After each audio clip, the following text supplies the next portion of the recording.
Hello friends, मैं फिर से आ चुका हूं आप लोगों के लिए एक नए एपिसोड के साथ। तो हेलो गाइस, मैं हूं राज और आप लोग देख रहे हैं राज द स्टोरी। तो आज का वीडियो शुरू करने से पहले मैं आप लोगों को बता दूं, अगर आप लोग चैनल पर नए आए हो तो प्लीज़ चैनल को लाइक सब्सक्राइब एंड कमेंट जरूर कर देना। तो शुरू करते हैं आज का स्टोरी, तब तक के लिए बाय बाय। CH 157 कली से मुलाकात और बात। शौर्य इस वक्त बेंगलुरु के अंदर मौजूद उस कंट्रोलर के हॉल के अंदर मौजूद था। इस वक्त अद्विका ने लगभग सारे अमीर लोगों को खत्म कर दिया था। इस वक्त आशु, जो इस गेम का कंट्रोलर था, शौर्य के सामने किसी जिंदा लाश की तरह गिरा था। वहीं पर आशु के बगल में एक काला साया उसके शरीर से बाहर निकला था। इस काले साए की लाल आंखें किसी लाल लाइट की तरह चमक रही थी, जो उसके धुएंधार काले शरीर को और अधिक डरावना बना रहे थे। जब शौर्य ने उस लाकेसे को देखा तो उसका गुस्सा और खून दोनों खोल गए। उसने सबसे पहले अपना हाथ घुमा दिया और अद्विका को एक ही झटके में डायमेंशन के अंदर भेज दिया। फिर दूसरे ही पल शौर्य ने उस साए की चारों ओर एक घेरा बना दिया ताकि वह उसके बाहर ना निकल सके। शौर्य ने उसके बाद अपने आप को उस काले साए से दूर किया और एक अटैकिंग स्टेंस में खड़ा हो गया। शौर्य की यह हरकत देखकर वह काला साया एक शैतानी हंसी हंसने लगा, लेकिन उसकी हंसी तुरंत गायब हो गई जब वह अपनी शक्ति का उपयोग करके उस घेरे से बाहर जाने की कोशिश करने लगा। इस बार एक और शैतानी हंसी सुनाई दी, मगर ये शौर्य की हंसी थी। क्या बात है कली, तुम तो इस मामूली पहले स्तर के घेरे से भी बाहर नहीं निकल सके, क्या दानव बनेगा रे तू? शौर्य की बात सुनकर वह साया शौर्य को घूर कर देखने लगा, फिर कुछ सोचकर बोला, तो क्या हुआ, तुम मेरे इस रूप को कैद कर पाए, लेकिन तुम मेरा कुछ नहीं बिगाड़ सकते, ये बात तो तय है। पर मैं तुम्हारा बहुत कुछ बिगाड़ सकता हूँ। ये कहकर वह शैतानी साया फिर एक बार हंसने लगा। उसकी हंसी अब और भी ज्यादा डरावनी लगने लगी थी। तभी शौर्य ने उसे चुप करते हुए कहा, तो क्या हुआ कि तुम असली कली नहीं बल्कि उसके सिर्फ एक प्रतिरूप हो, पर मेरे पास कुछ ऐसा है जो तुम्हारे असली रूप तक मेरा संदेश भी पहुंचाएगा और मुझे तुम्हारे असली शरीर का पता भी बताएगा। इतना कहकर शौर्य ने अपना हाथ आगे बढ़ाया और उस काले साए के सिर पर अपना हाथ जबरदस्ती रख दिया। वह काला साया कुछ समझ पाता उससे पहले ही उसकी सारी मेमोरी शौर्य ने कॉपी कर ली। फिर शौर्य ने उस साए को छोड़ दिया। उस साए को कुछ समझ नहीं आया कि उसके साथ क्या हुआ, पर शौर्य ने उसकी सारी मेमोरी और इन्फॉर्म उसके सिर से निकाल ली थी। साथ ही शौर्य ने उसके मैन शरीर से उसकी लिंक भी बना ली थी। शौर्य ने फिर अपनी शक्तियां का प्रयोग करके उसके मेन शरीर के साथ कनेक्शन लिंक किया और एक गहरी आवाज में कहा, कैसे हो कली, मैं तुम्हारी तरफ आ रहा हूं, अगर बच सको तो मुझसे बचकर दिखाओ। इतना कहकर शौर्य ने सामने के उस काले साए को किसी वैक्यूम क्लीनर की तरह सोख लिया और उसे नष्ट कर दिया। उसके ऐसा करते ही यूरोप में बैठे कली के मुख्य शरीर में भी एक तेज दर्द उठा और वह तड़पने लगा। उस कली धुंध के अंदर का कली का शरीर बुरी तरह से दर्द करने लगा और वह पागलों की तरह चीखने लगा। उसके पास खड़े उसके गुलाम उसे ऐसी हारकर करते देख हैरान हो गए, पर कोई कुछ नहीं बोला। कली का असली शरीर जब दर्द में था, उसे शौर्य की आवाज भी सुनाई दी और वह किसी पागल हाथी की तरह चीत्कार मारने लगा। कुछ ही देर में उसका दर्द बढ़ने लगा और काले रंग की आग उसके शरीर पर जलने लगी। इस आग ने उसके पूरे शरीर को जकड़ लिया और उसके ऊपर जमी धुंध को पूरी तरह खत्म कर दिया। जब उसके ऊपर की कली धुंध हट गई तो सभी को एक डरावना चेहरा दिखाई देने लगा, जिसका पूरा शरीर नीले रंग का था। उसके दो बड़े दांत उसके जबड़ों से होकर बाहर आ गए थे। उसकी डरावनी लाल आंखें और भी ज्यादा खतरनाक लग रही थी और उसके सिर पर मौजूद दो सींग किसी असुर की भांति प्रतीत हो रही थी। ये कली का असली रूप था और इस नर्क की अग्नि ने उसकी लगभग आधे ज्यादा ताकत को खत्म करके उसे पूरी तरह कमजोर कर दिया था। कली को अभी भी समझ में नहीं आ रहा था कि वह आवाज किसकी थी और वो उसके पीछे कैसे आ सकता है। कली के हिसाब से शंभाला का कोई भी साधक बाहर नहीं आ सकता और कोई नया साधक अब बाहर की दुनिया में जन्म नहीं ले सकता था। कली ने जल्दी से अपने बगल में रखे एक गोल कांच की तरह दिखने वाले गोले पर हाथ घुमाया और अगले ही पल प्रधानाचार्य उसे दिखने लगा। कली ने गुस्से से कहा, क्यों बेखूस बुड्ढे, तुझे तेरा काम लगता है ठीक से नहीं करने आ रहा है? तूने किसी को बाहर भेजा था क्या? अभी अभी उस लड़के ने मेरे एक क्लोन को मार दिया है और अब वह मुझे धमकाने की जुर्रत कर रहा है। मुझे उसकी सारी डिटेल्स चाहिए। अगर वह कोई शंभाला वासी होगा तो उसे अभी के अभी मौत के घाट उतार दे, और अगर वह कोई बाहरी साधक है तो उसे तू खुद जाकर खत्म कर, वरना मैं तुम्हारे छोटे छोटे टुकड़े करके मेरे नए दानवों को खिलाऊंगा। कली की डरावनी आवाज सुनकर प्रधानाचार्य डर के मारे कांपने लगा। आज उसे कली का असली चेहरा दिखाई दे रहा था, जो काफी डरावना और बयान था। प्रधानाचार्य ने एक गहरी सांस ली और बोला, हुकुम, मैं आपको कुछ बताना चाहता हूँ, अगर आपकी इजाजत हो तो। ये सुनकर कली गुस्से से बोला, जो भी बोलना है जल्दी बोल, मुझे दूसरे काम भी है। प्रधानाचार्य ने एक गहरी सांस ली, फिर बोला, हुकुम, दरअसल बात यह है कि ये साधक कोई मामूली साधक नहीं है। इसने पहले ही मेरे संत स्तर के कई योद्धाओं को खत्म कर दिया है। मैं कई दिनों से उसे खोज रहा हूं, मगर मुझे वह अब तक नहीं मिला। वो आम इंसानों के बीच एकदम घुल मिल जाता है।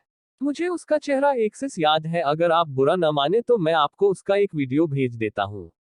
आप भी उसे देखिए, मुझे लगता है कि वह जल्द ही शंभाला आने वाला है। ये सुनकर कली ने शौर्य का वह वीडियो अपने एक दास के मोबाइल पर मंगवाया और उस वीडियो को देखने लगा। वीडियो में शौर्य को देखकर कली के चेहरे पर एक मुस्कान आई और फिर उसने उस मोबाइल को फेंक दिया। फिर गरज कर अपने दास से बोला, मैं तुम्हें सिर्फ 10 मिनट देता हूं, मुझे इस लड़के की सारी जानकारी चाहिए, वरना मैं तुम सभी को अपने इन हाथों से मार दूंगा और तुम्हें कच्चा चबा जाऊंगा। ये सुनकर सभी दास वहां से वह मोबाइल लेकर बाहर भाग गए। कुछ ही देर में एक दास कुछ तस्वीरें और डॉक्यूमेंट्स लेकर वहां पहुंचा, जिस पर शौर्य की सारी जानकारी थी। दूसरी ओर सिस्टम ने जैसे ही देखा कि कोई शौर्य की इंफॉर्मेशन निकाल रहा है, उसने शौर्य को सतर्क कर दिया था। जब शौर्य ने इंफॉर्मेशन के लोकेशन को देखा तो उसकी मुस्कान और ज्यादा चौड़ी हो गई। इधर कली भी उस जानकारी को देखकर हैरान और परेशान था। ये वही लड़का है जिसने एक जादुई दवा बनाई थी। ये वही लड़का था जिसने पाकिस्तान में बसे उसके सारे आतंकी साजिशों को नष्ट कर दिया था। भारत के अंदर मौजूद उसके सारे ठिकाने और उसके सारे दास शौर्य ने ही मारे थे। ये देखकर कली खुद हैरान था, लेकिन उसे अभी भी शौर्य की ताकत का कोई अंदाजा नहीं था। पर उसे एक बात जरूर पता थी, अगर शौर्य उसके पास पहुंच जाता है तो वह शौर्य से आमने सामने की लड़ाई नहीं लड़ सकता। उसने अपने एक दास को बुलाया और कहा, अभी के अभी भारत के अंदर चल रहे हमारे सारे ऑपरेशन रोक दो। जब तक मैं ना कहूं कोई कुछ नहीं करेगा, वरना उसकी सजा सिर्फ मौत होगी। दास ने उसे मुजरा किया और वहां से निकल गया। अब कली को अपनी ताकत बढ़ाने थी, साथ ही उसे शौर्य को भी खत्म करना था। उसे अच्छे से पता था कि ये लड़का भारत में बैठकर उसे घायल कर सकता है, यानी ये कोई साधारण इंसान नहीं है। तभी कली को उसके दिमाग में आवाज सुनाई दे, ओए कली के बच्चे, क्या हाल है, फट गई ना तेरी? तू चिंता मत कर, मैं जल्द ही तुझसे मिलने आ रहा हूँ। फिलहाल तुझे जितनी ताकत बढ़ाने हैं बढ़ा ले बेटा। जिस दिन मैं तेरे पास आऊंगा ना, तो तुझे मैं कोई मौका नहीं दूंगा। तेरी मौत इस दुनिया की सबसे भयानक मौत होगी। और जो तू मेरी जानकारी हाथ में पकड़ कर बैठा है ना, उसे रोल करके अपने उस पिछले हिस्से में डाल लेना, ताकि तेरी खुजली कम हो जाए। कली ने अपने दिमाग में आवाज सुनी तो सबसे पहले उसने अपने हाथ के सारे शौर्य से रिलेटेड डॉक्यूमेंट्स को फेंक दिया और उन्हें आग में जल दिया। फिर उसने गुस्से से कहा, भूलो मत कि तुम सिर्फ एक मामूली इंसान हो। मैं दानव हूँ, कलियुग का कली, ये युग मेरा है। मैं पाप का प्रणेता और रचेता, तुम जैसे इंसान से नहीं डरता। अगर हिम्मत है तो आकर लड़कर दिखा मुझसे।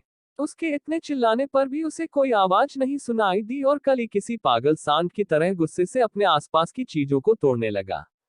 इधर शौर्य ने अच्छे से कली की टांग खींची थी। अब शौर्य 24 घंटे कली पर नजर मतलब कान रखकर उसकी सारी बातें सुन सकता था।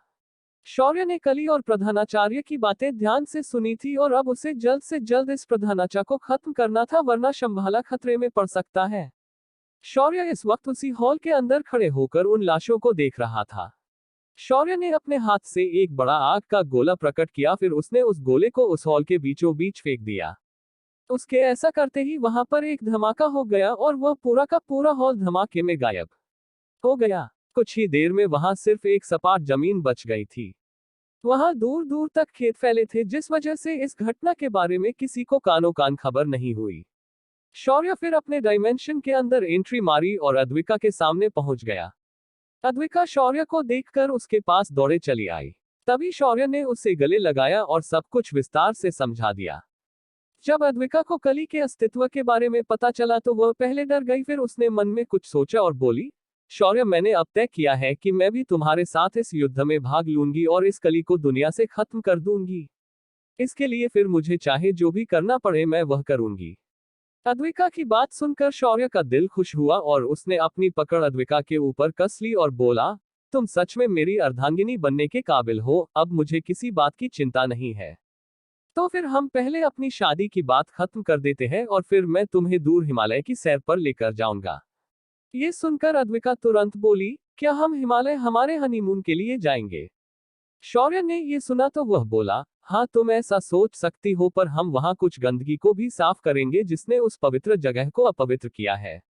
अद्विका शौर्य के कहने का मतलब तुरंत समझ गई और उसने हाँ में गर्दन हिलाई। तभी साधना चैम्बर के अंदर से विराज और इशिका दोनों बाहर निकले। उनकी साधना भी काफी ज्यादा बढ़ गई थी। शौर्य की दवाइयां और वातावरण की गाढ़ी आध्यात्मिक ऊर्जा के कारण उन दोनों ने भी मणिपुर चक्र तक का सफर तय कर लिया था, मगर उनके सूक्ष्म चक्र अभी तक नहीं खुले थे। उन दोनों के बाहर आते ही शौर्य ने उन्हें पेट भर खाना खाने के लिए कहा। उनका खाना खत्म होते ही शौर्य ने उसके शादी की बात दोनों को समझा दी। शौर्य ने अगले 5 दिन डायमेंशन के अंदर बिताए। जब उसके परिवार के लोगों ने भी साधना के कुछ पड़ाव पार किए तो वे लोग भी बाहर आ गए थे। सभी ने साधना के पहले 2 चक्र पार कर लिए थे और अब उनकी ताकत आम इंसानों से ज्यादा बढ़ गई थी। शौर्य ने पूरा एक दिन उन लोगों से युद्ध कला का अभ्यास करवाया और उनसे बेहद ज्यादा मेहनत करवा ली। शौर्य के ऐसा करने की वजह से सभी लोग शौर्य से नाराज हो गए थे, पर शौर्य को इस बात की बिल्कुल भी फिक्र नहीं थी। आखिरी के दिन शौर्य ने सभी के लिए दावत का इंतजाम कर लिया। फिर उसने सभी को उनके पसंद के हिसाब से कुछ आध्यात्मिक हथियार दिए। ये हथियार उन्हें उनकी सुरक्षा के लिए काम आने वाले थे।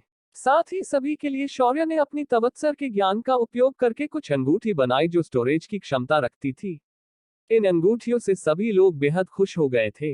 इन गिफ्ट्स की वजह से सबकी शौर्य के प्रति नाराजगी भी फुर हो गई। जब शौर्य ने सभी को बाहर लाया तो सभी लोग हैरान हो गए थे। डायमेंशन के अंदर 15 दिन बीते थे, मगर बाहर सिर्फ 5 दिन बीते थे।